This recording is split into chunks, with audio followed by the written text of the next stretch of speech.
Hello friends, आज का हमारा डिस्कशन का टॉपिक सीड डॉर्मेंसी है। तो सबसे पहले ये डॉर्मेंसी जो वर्ड है वो कहाँ से आया, तो एक डॉर्मियर वर्ड होता है, इसी से इसको निकाला गया है। तो डॉर्मियर मीन्स होता है स्लीप और इनएबिलिटी टू ग्रो, इसको हम लोग बोलते हैं सीड डॉर्मेंसी, मीन्स डॉर्मेंसी। अब सीड डॉर्मेंसी होता क्या एक्चुअली में कि जो सीड होता है वो कुछ समय के लिए अपनी ग्रोथ को टेम्पोरली सस्पेंड कर देता है। Active growth is temporarily suspended, तो अपनी ग्रोथ को सस्पेंड कर देता है, लेकिन वो ग्रोथ का सस्पेंशन परमानेंट नहीं होता है, कुछ समय के लिए ही होता है। और सीड, जैसे आपको पता है कि सीड एक प्लांट का ऑर्गन ही है जो कि रेस्टिंग फेज में चला जाता है, और उसी को हम लोग क्या बोलते हैं, सीड डॉर्मेंसी। तो अब हम लोग यहाँ पे सीड डॉर्मेंसी के क्या क्या फैक्टर्स हो सकते हैं, कितने टाइप की सीड डॉर्मेंसी होती है। तो सीड डॉर्मेंसी 2 टाइप की होती है। एक एक्सटर्नल फैक्टर्स कुछ मीन्स डिपेंड करते हैं, और दूसरे होते हैं इंटरनल फैक्टर्स। जो फैक्टर्स एक्सटर्नल फैक्टर्स जो कि सीड डॉर्मेंसी को इन्फ्लुएंस करते हैं, जो कि कौन से फैक्टर हैं जो कि आउटसाइड मिलते हैं, बाहर से मिलते हैं। और इस टाइप की डॉर्मेंसी को, क्योंकि फैक्टर्स बाहर से मिल रहे हैं, इसलिए इम्पोज डॉर्मेंसी, मीन्स कि डॉर्मेंसी कॉज करने के लिए वो फैक्टर एक्सटर्नल है, इसलिए इसको इम्पोज डॉर्मेंसी बोलते हैं, क्वेसेंट बोलते हैं, या फिर सेकेंडरी डॉर्मेंसी बोलते हैं। अब वो कौन कौन से फैक्टर हैं, जैसे कि अगर वाटर अवेलेबल ना हो तो उस समय क्या हो जाएगा, डॉर्मेंसी कॉज हो जाएगी। अगर अप्रोप्रिएट टेम्परेचर ना हो तो सीड डॉर्मेंसी में चला जाएगा। स्पेसिफिक लाइट ना मिले तो क्या हो जाएगा, सीड डॉर्मेंसी में चला जाएगा। मीन्स कि जो जर्मिनेशन के लिए इंपॉर्टेंट फैक्टर थे उसके जस्ट अपोजिट फैक्टर को अगर हम लोग देखा जाए तो वो डॉर्मेंसी के लिए चाहिए। अगर हम लोग इंटरनल फैक्टर की बात करते हैं, जो कि सीड के खुद के अंदर के फिजियोलॉजिकल कंडीशन है, जैसे मान लीजिए उसको हम लोग बोलते हैं इननेट डॉर्मेंसी। जैसे कि इम्यूनोलॉजी में ह्यूमन के केस में हम लोग इननेट इम्यूनिटी बोलते हैं, उसी टाइप से ये क्या है, इननेट डॉर्मेंसी है। और इनमें क्या क्या चीज़ें होती हैं कि क्योंकि सीड पे क्या पाया जाता है, सीड कोट पाया जाता है। अगर सीड कोट इम्परमिएबल हो मॉइस्चर के लिए, ऑक्सीजन के लिए, तो सीड डॉर्मेंट रहेगा। अगर उसका एम्ब्रियो इमैच्योर है तो भी सीड डॉर्मेंट रहेगा।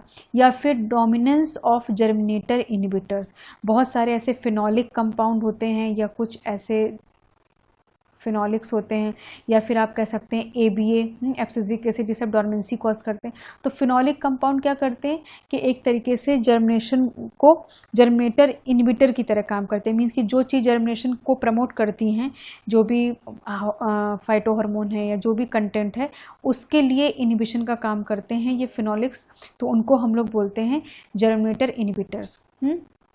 या फिर अगर मीन्स हार्ड सीड कोट हो, जैसे टेस्टा बैरियर या हार्ड टेस्टा हो, तो वो भी सीड डॉर्मेंसी को कॉज करेगा। तो ये फैक्टर्स थे।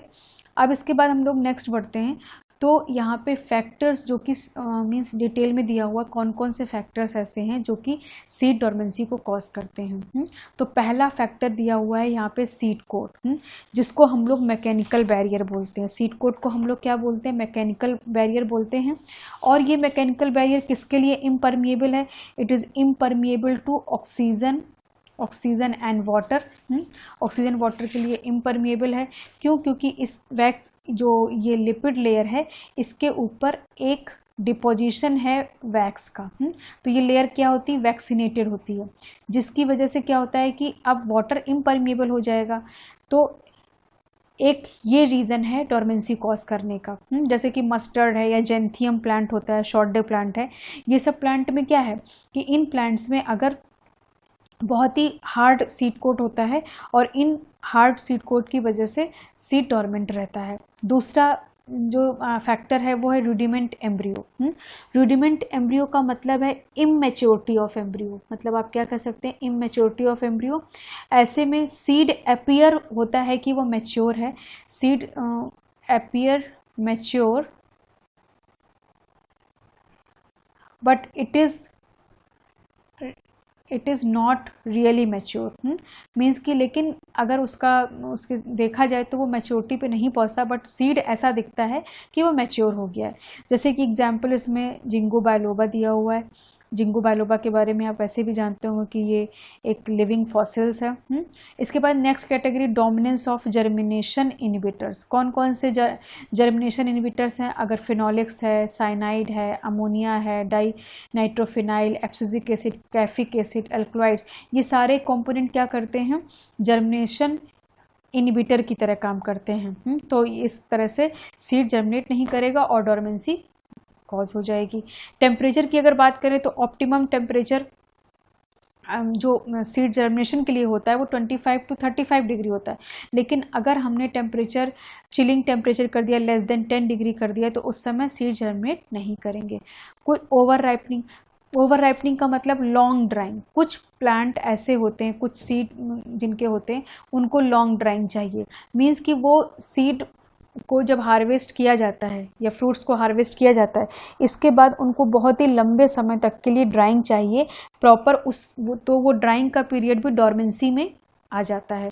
जैसे कि एप्पल का अगर हम लोग एग्जांपल लें तो एप्पल को हार्वेस्ट करने के बाद बहुत लंबे समय के लिए ड्राई किया जाता है और फिर वो एज ए मीन्स कि फिर से उसको दोबारा जर्मिनेट करने के लिए सॉइल में सोइंग की जाती है। तो मीन्स कि जो वो लॉन्ग ड्राइंग है वो किस कंडीशन में आ गया कि वहाँ पे ओवर राइपनिंग हो रही, और उस ओवर राइपनिंग की वजह से सीड लंबे समय के लिए डोरमेंसी में चला गया। फिर हम लोग स्पेसिफिक लाइट की बात करते हैं तो बहुत सारे ऐसे सीड होते हैं जो कि फोटोब्लास्टिक सीड होते हैं। अगर हम उन सीड को लाइट ना दें तो सीड जर्मिनेट नहीं करेंगे और डोरमेंसी में चले जाएंगे। तो इस तरीके से ये फैक्टर्स हैं जो कि सीड डोरमेंसी को कॉज करते हैं। जो फैक्टर्स सीड जर्मिनेशन के लिए रिस्पॉन्सिबल हैं, अगर उन फैक्टर्स को हम रिस्पॉन्सिबल जो फैक्टर सीड जर्मिनेशन के लिए रिस्पॉन्सिबल नहीं है, अगर वही फैक्टर यहाँ पे आ जाएं तो सीड क्या हो जाएगा? सीड में डोरमेंसी कॉज हो जाएगी। तो आप यहाँ पे देख सकते हैं कि सीड कोट हो सकता है, रूडिमेंट एम्ब्रियो हो सकता है, या फिर जो जर्मिनेशन इनहिबिटर्स हैं उनका इन्वॉल्वमेंट, टेम्परेचर, ओवर राइपनिंग या स्पेसिफिक लाइट। तो इस तरीके से सीड डोरमेंसी कॉज होती है। अब लोग नेक्स्ट आगे बढ़ते हैं कि जो डोरमेंसी होती है उसके लिए कुछ साइंटिस्ट ने अलग अलग थेरीज दी हुई हैं। यहाँ पे आप देख सकते हैं कि सबसे पहले दिया गया हार्मोनल कंट्रोल थेरी, कि सीड का मीन्स जर्मिनेशन या सीड की डोरमेंसी किन फैक्टर्स पे डिपेंड करेगा। तो अगर डोरमेंसी कॉज होती है मीन्स सीड में, तो सबसे पहले आपको पता है कि डोरमेंसी कॉज करने के लिए एब्सिसिक एसिड होता है और साथ में सेकंड नंबर पे इथाइलिन आता है। तो अगर ये कंपोनेंट ज़्यादा है तो सीड डोरमेंट रहेगा। अगर डोरमेंसी को प्रिवेंट करना है तो जिब्रेलिक एसिड और साइटोकाइनिन से ट्रीटमेंट कर दें तो क्या हो जाएगा? सीड की डोरमेंसी ब्रेक हो जाएगी। तो सीड डोरमेंसी इस तरह से ब्रेक हो सकती है।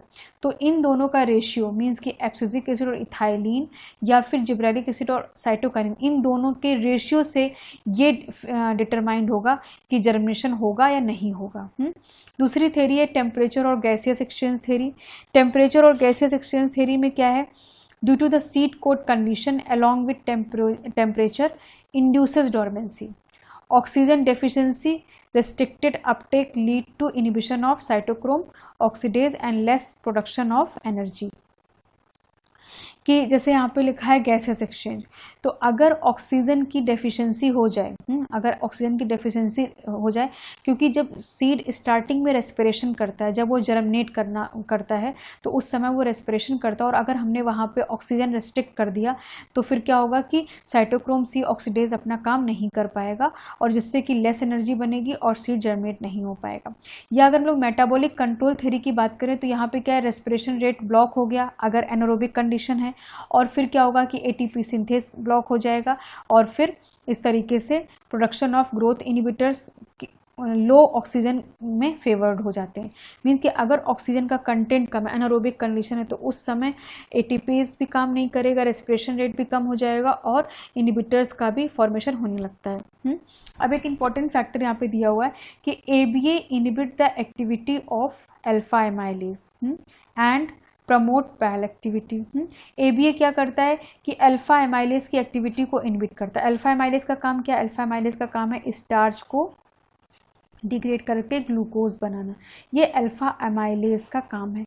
और ये अल्फा एमाइलेज को एक्टिवेट कौन करता है? जिब्रेलिक एसिड करता है। तो ABA क्या कर रहा है? तो जिस समय सीड को जर्मिनेट नहीं होना है तो उस समय इस अल्फा एमाइलेज को इनहिबिट करके रखा जाता है, वो ABA करता है। और ये प्रमोट करता है पैल को। पैल क्या है? फिनाइल एल्निल लाइज, मीन्स कि ये फिनाइल प्रोपेनॉइड पाथवे चलाता है, मतलब कि सेकेंडरी मेटाबोलाइट्स या फिनोलिक्स का फॉर्मेशन होता है। जैसे हमने बताया कि फिनोलिक्स क्या करते हैं? सीड जर्मिनेशन इनहिबिटर्स होते हैं, मीन्स कि वो सीड को जर्मिनेट होने नहीं देते। जैसे कि एक एग्जांपल हम देते हैं कि अगर आप किचन में टोमेटोज़ को लेते हैं और बहुत समय के लिए रख देते हैं, तो क्या देखते हैं कि वो अगर आप कट करके उसको रख देंगे तो वो जर्मिनेट नहीं करता है।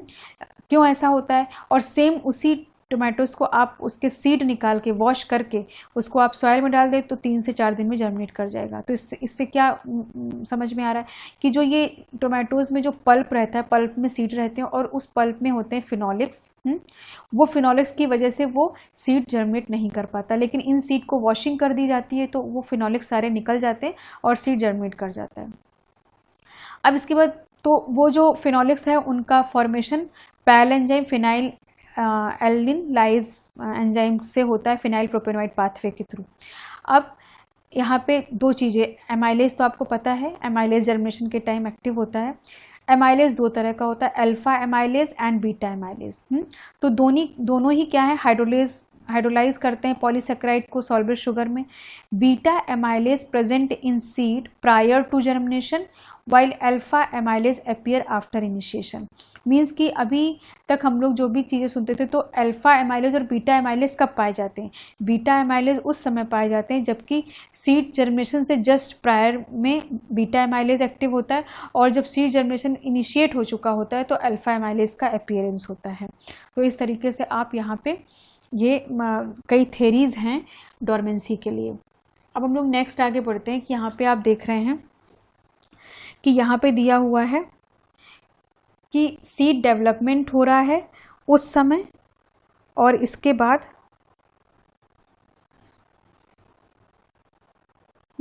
यहाँ पे देख रहे हैं कि सीड का डेवलपमेंट हो रहा है उस समय। 3 फेजेस हैं, अर्ली स्टेज, मिड स्टेज और लेट स्टेज। जैसे कि मैं यहाँ पे ग्राफ बनाते हैं, मान लीजिए कि ये डेवलपमेंट हो रही है, ये मान लीजिए सीड में वाटर कंटेंट धीरे धीरे सीड डेवलपमेंट जैसे जैसे होती है वैसे वैसे वाटर कंटेंट कम होते जा रहा है। फिर यहाँ पे रिजर्व फूड धीरे धीरे बढ़ रहे हैं सीड के अंदर। तो ये क्या है? सीड का डेवलपमेंट है,